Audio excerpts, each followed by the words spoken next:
Para proferir a palestra Algoritmo para a Classificação de Empresas em Setores Econômicos, fará uso da palavra o senhor Leonardo Teles de Carvalho, da Secretaria da Receita Federal do Brasil.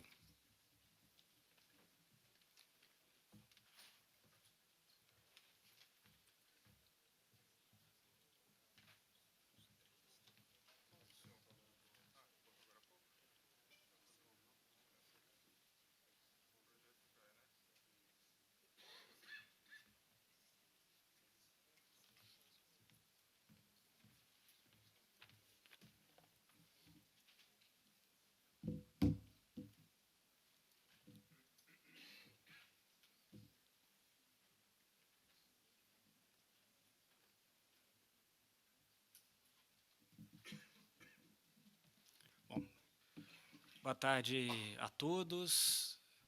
Meu nome é Leonardo, eu trabalho lá na Receita Federal e eu vim trazer um pouquinho do que a gente tem feito lá a respeito de projetos que envolvam inteligência computacional.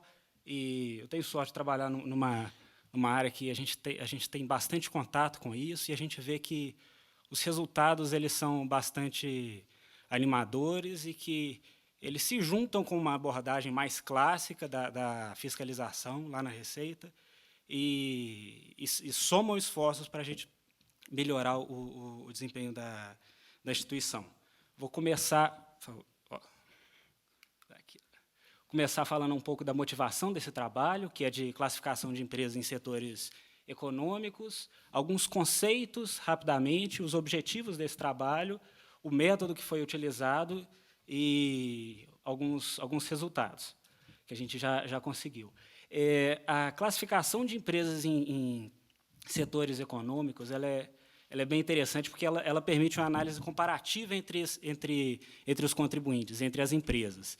Eu acho que isso traz um pouco de, não sei, um sentimento de isonomia, de justiça fiscal. Eu digo assim, eu resolvo fiscalizar um supermercado e eu não vou olhar só para aquele supermercado, mas é nada mais justo que eu olhe para todos os concorrentes desse supermercado e que eu olhe não apenas para a empresa, mas no setor que ela trabalha.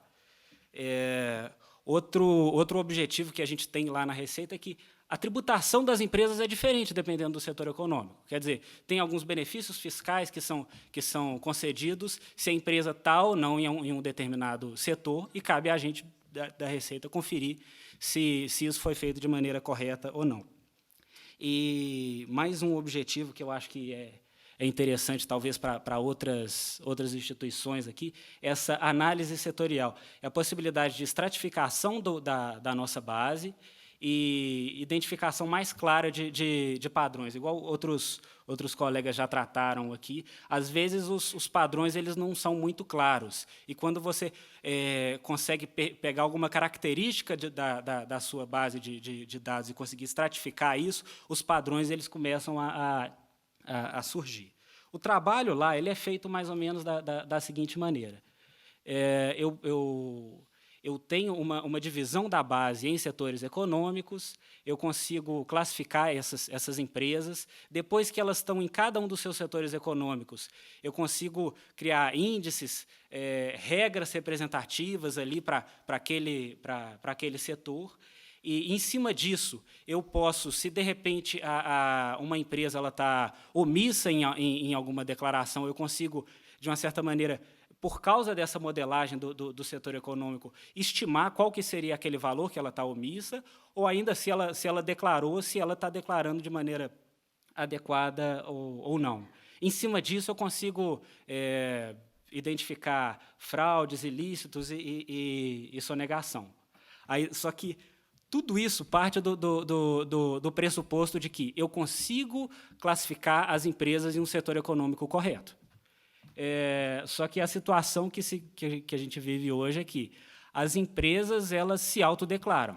As empresas elas optam e declaram para a Receita Federal que elas atuam, ou na junta comercial, que elas atuam no setor econômico A, B ou C.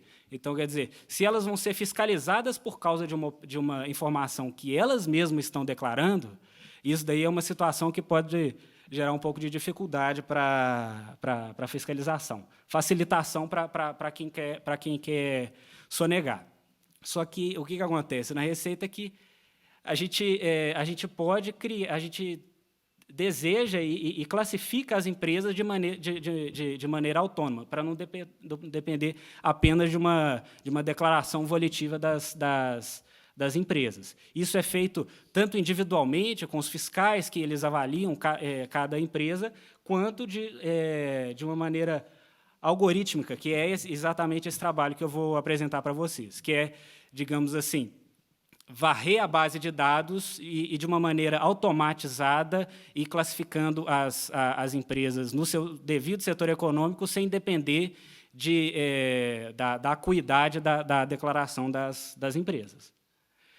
Aqui eu tenho só um dos gráficos que a gente trabalha lá, com algumas variáveis, em que cada ponto desse gráfico é uma determinada empresa. E aqui eu tenho inúmeros setores econômicos, só que, quando eu coloco a classificação dos setores econômicos, esses dados eles se tornam muito mais claros. Quer dizer, em um ambiente em que nebuloso, em que parece que não há exatamente algum determinado padrão, com a informação de setor econômico, eu consigo declarar. Por exemplo, aqui eu coloco 2 setores, assim, eu tenho vários dados ali, mas eu consigo identificar, olha, aqui eu tenho um setor econômico que é comércio de veículos e eu tenho um setor econômico que é distribuição de energia elétrica. Um setor não tem nada a ver com o outro. E eu consigo segregar essas 2 informações e trabalhar em separado, com distribuição de energia elétrica e com o comércio de veículos. Para trabalhar com essa classificação, eu vou passar 2 conceitos rápidos aqui, mas eu acho que assim, o mais interessante seria o entendimento dele. É comum no mercado, na própria Receita, a gente classificar as empresas usando esse código, que é uma classificação nacional de atividades econômicas. O que importa é que existe já uma base de setores econômicos com a qual eu vou classificar as empresas. Essa base ela é hierárquica, quer dizer, ela é dividida em... Aqui um exemplo rápido. Eu tenho indústrias de transformação. Dentro dessas indústrias de transformação, eu tenho fabricação de bebidas não alcoólicas, fabricação de refrigerantes e outras bebidas. De maneira que eu tenho um código que consigo classificar as empresas e saber a semelhança delas. Elas podem ainda não ser parecidas em termos de mesmo setor econômico lá no último nível da classificação, mas elas se parecem porque elas são indústria, ou são comércio, ou são especificamente indústria de transformação. O trabalho ele baseou todo na cesta de produtos que a empresa vende ou que a empresa compra, os produtos que transitam ali, que circulam na empresa. Todos os produtos, a gente consegue informações dele num código também, que é uma classificação para produtos, que é usada em todo o Mercosul e baseada em padrões internacionais também. Também é hierárquica e da mesma forma, eu consigo saber aproximar 2 produtos e saber características das empresas de acordo com o produto que ela compra, de acordo com o produto que ela vende. Né? E a ideia toda do trabalho é exatamente esse. É identificar qual empresa que está em um setor que, digamos assim, que ela declarou que não seria muito adequado, baseado na cesta de produtos dela. Quer dizer, aqui eu tenho, na ilustração, um setor A e um setor B, em que dentro do setor B, do setor declarado do setor B, existe uma empresa que pertence a esse setor, mas que foi declarada como um outro setor.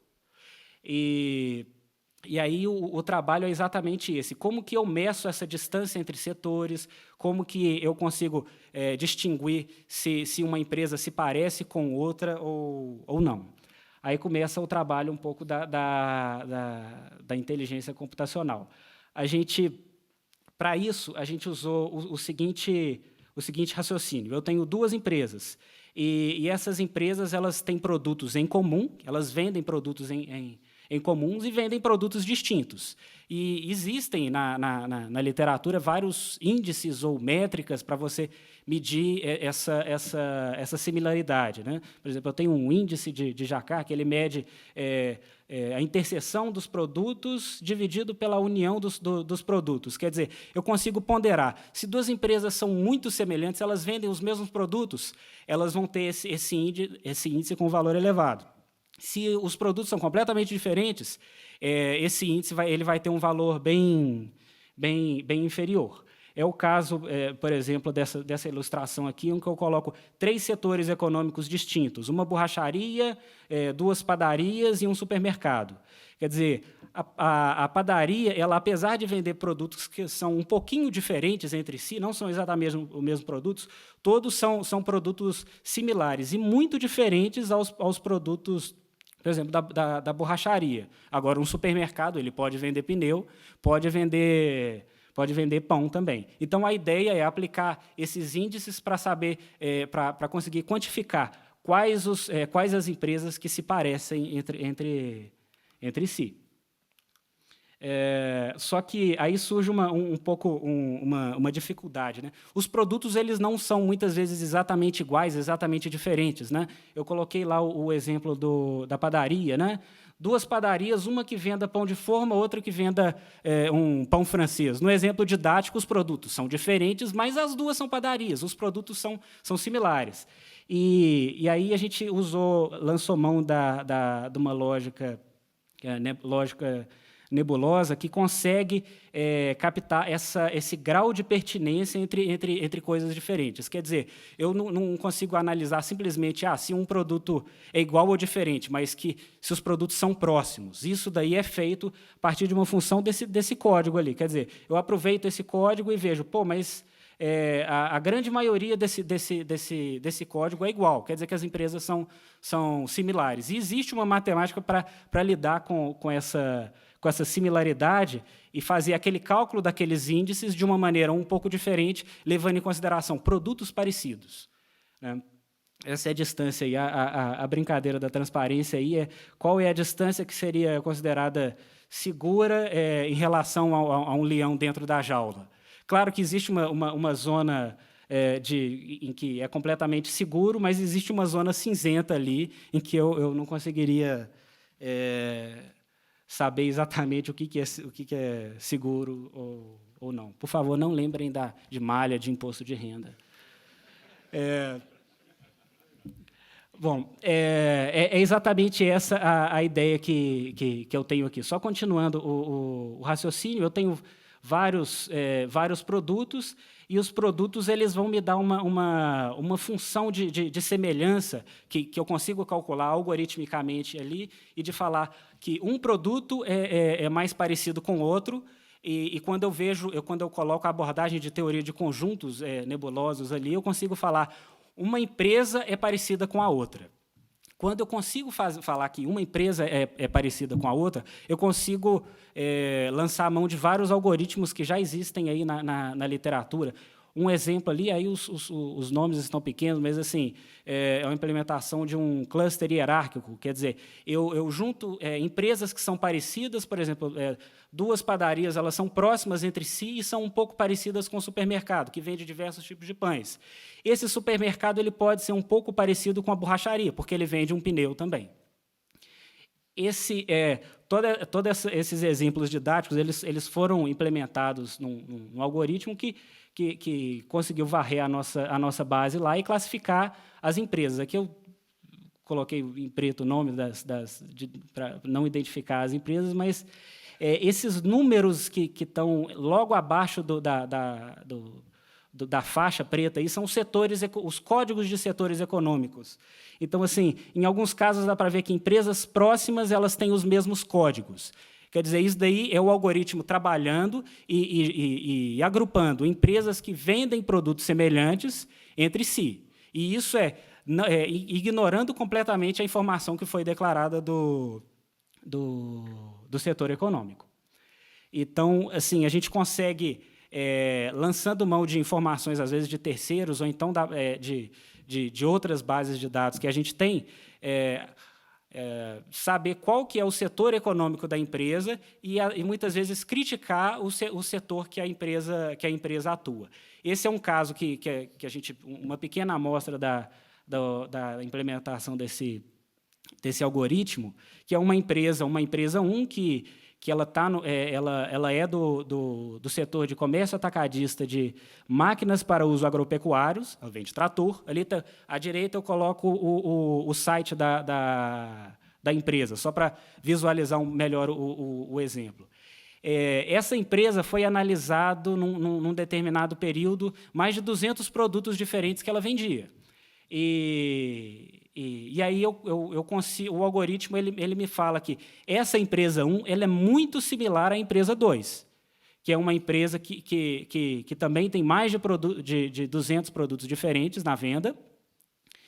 E ali o site da empresa, quer dizer, as duas empresas elas vendem peças de tratores, vendem tratores, e as duas estão no mesmo setor econômico. Então, ok, quer dizer, o algoritmo passou no teste, funcionou. O algoritmo coloca empresas semelhantes no mesmo setor econômico, e esse setor ele coincide com o setor que foi declarada. Agora, tem casos um pouco diferentes também.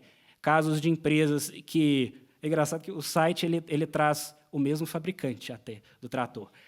Mas são empresas diferentes que também foram analisados mais de 200 produtos de cada empresa, e aí, diga assim, num clique do mouse, ele me fala, olha, essa classificação para essa empresa número 3 aqui, ela está diferente. Ela se declarou comércio varejista de outros produtos novos não especificados anteriormente, de uma certa maneira bem genérica, mas o algoritmo consegue colocar ela lá na comércio atacadista de máquinas para uso agropecuário. Então, assim, esse é um trabalho que é base para, como foi dito no início, para vários outros trabalhos de análise setorial. Quer dizer, eu conseguindo classificar corretamente as empresas, eu vou ter um detalhamento muito maior a respeito de característica de cada setor. Eu consigo pensar em empresas que estão classificadas erradas e colocar elas no setor correto, exatamente para verificar. De repente, olha, essa empresa ela tá em outro setor, mas é exatamente porque ela pode, em outro setor, não apresentar uma determinada distorção, um indício de sonegação, mas eu trago ela para o setor correto, e aí as coisas começam a aparecer. E aí começa a aparecer um indício de um ilícito na nossa análise, né? Bom, esse foi o trabalho que foi desenvolvido. Eu agradeço o apoio da área lá na Receita, o convite do nosso colega Rômio ali para vir para apresentar esse trabalho aí. Okay. Obrigado.